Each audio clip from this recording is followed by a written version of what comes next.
அதாவது இப்போதைக்கு முதல் கட்ட நடவடிக்கை நாங்கள் இந்த பேரணி மற்றும் ஆர்ப்பாட்டம் செய்கிறோம்.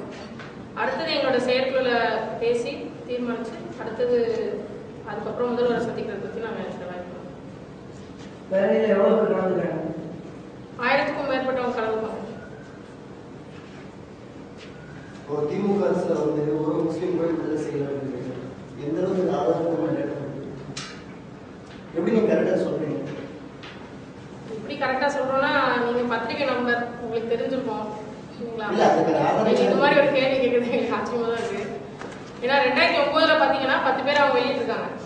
ஆனா அது 10 பேருமே பாத்தீங்கன்னா அவங்க வெளியிலனாலும் அவங்க வெளியில வந்திருப்பாங்க. அப்படிப்பட்ட ஒரு பாரபட்சமா தான் அவங்க வந்து வெளியிட்டாங்க. ஸோ வந்து எங்களோட இது என்னன்னா அதிமுக அரசுல வந்து ஏற்கனவே அதிகமான பேரை வந்து அவங்களுடைய மாண்புமிகு முதலமைச்சர் செல்வி ஜெயலலிதா வந்து நிறைய பேரை வந்து வெளியிட்டிருக்காங்க. ஸோ வரக்கூடிய இந்த செப்டம்பர் 15 வந்து அவங்க கருத்துல கொண்டு நிச்சயமா நாங்கள் பெண்கள் இயக்கம் இதை செய்யறோம் அப்படின்றதுல அவங்க வந்து இந்த முஸ்லீம் சிறைவாசிகளை வெளியிடணும் அப்படிங்கிறதுக்காக தான் நாங்கள் இந்த பேரை செய்யறோம்.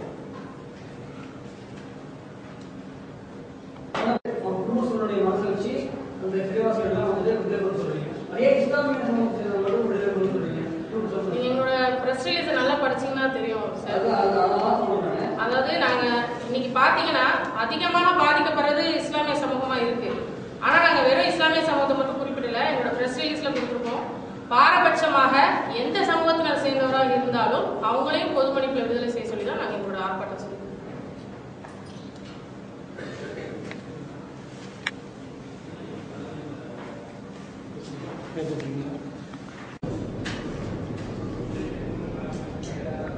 இந்த ஆர்ப்பாட்டத்தை நடத்திய அரசு செவிசாய்க்கணும் அடுத்த கட்ட நடவடிக்கை நடத்துறீங்க. அதான் சொன்னேன் இல்லையா, அடுத்தது எங்களுடைய செயற்குள்ள தீர்மானிச்சுன்னா நாங்கள் எப்பயுமே அடுத்த கட்ட நடவடிக்கை செஞ்சுக்கிறோம். முதல்ல நாங்கள் இந்த இதில் வைக்கிறோம். இதன் மூலியமாவே எங்களுக்கு வந்து ஒரு நல்ல இது கிடைக்கும், நல்ல ஒரு தீர்ப்பு எங்களுக்கு கிடைக்கும் அப்படின்றதுல நாங்கள் ரொம்ப நம்பிக்கையாக இருக்கோம். அப்படி அதில் இல்லை அப்படின்னா அடுத்த கட்ட என்ன பண்ணலாம் அப்படிங்கிறத நாங்கள் செயற்குள்ள முடிவு பண்ணுறது தான்.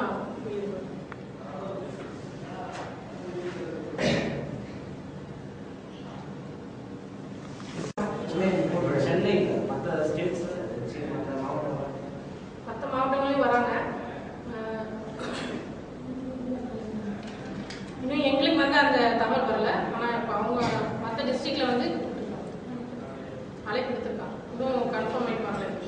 சென்னை பொறுத்த வரைக்கும் அட்வொகேட் கோலந்தி வந்து சீஃப் கெஸ்டாக வராங்க.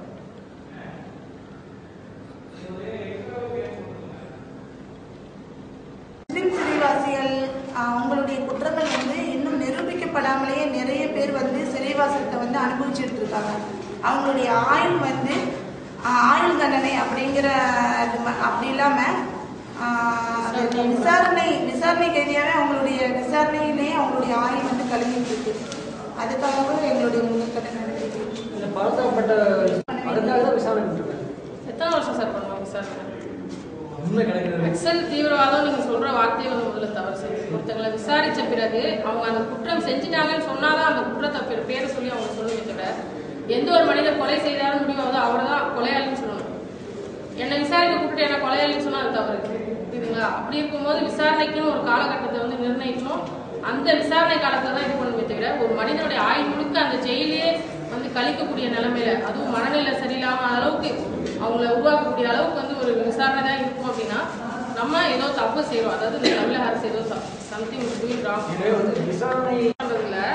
இப்ப பாத்தீங்கன்னா விசாரணை கைதிகள் அப்படின்னு சொன்னா அவங்கள வந்து ஜெயில அடைச்சு இது மாதிரியான கொடுமைகள் படுத்தணும்னு எந்த ஒரு சட்டமும் இது வரைக்கும் அப்படிதானே? ஒரு பத்திரிகை நண்பராக இருக்கீங்க, உங்களுக்கு ஒருத்தர் மேல இந்த குற்றம் இருக்கு அப்படின்னு நிரூபிக்கப்பட்டால் மட்டும்தான் அவருக்கு வந்து அதுக்கான தண்டனையை கொடுக்கும்.